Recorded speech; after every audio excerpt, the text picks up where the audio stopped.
Our trip that September 13th was long. Long because of roadblocks at toll booths where police collected not money, but information about where we were going and why, about what we were doing.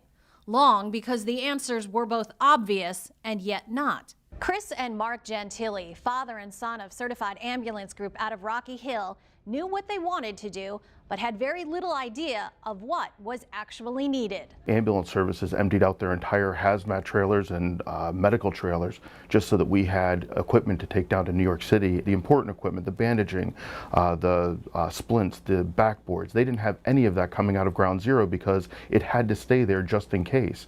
Just in case, Connecticut residents and businesses had donated $50,000 worth of medical supplies in 3 hours.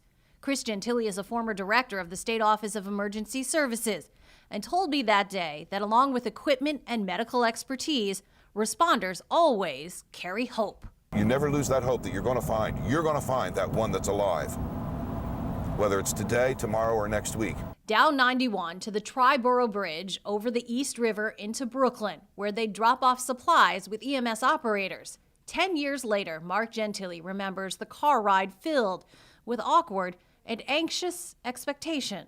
I remember the joking around in the trucks, telling jokes, telling stories, doing anything to keep your mind off of what we were actually doing. When we crossed the bridges and got into Lower Brooklyn and we could see Lower Manhattan, just the smoke coming out of Ground Zero. I mean, we were across the river, we were several miles away at the point.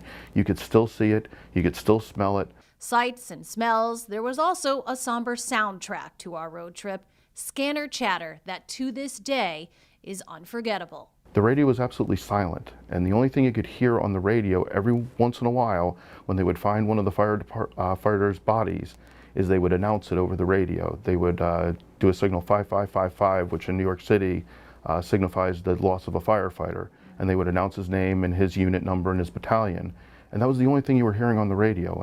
The Gentilis spotted some of the certified ambulance supplies on CNN. Backboards from Glastonbury and Bloomfield Ambulance Corps carrying bodies out of Ground Zero. It wasn't the use they'd hoped for, but one they say Connecticut should be proud to have helped with. And while there are plenty of scary and sad memories, the Gentilis prefer to remember the sweet ones.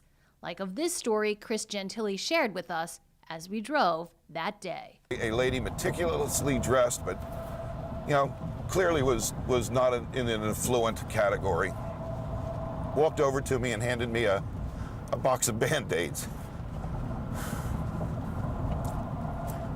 Her comment to me was, she wanted to do something, and she wouldn't accept the store brand. She had to buy the very best, but this was all she could afford.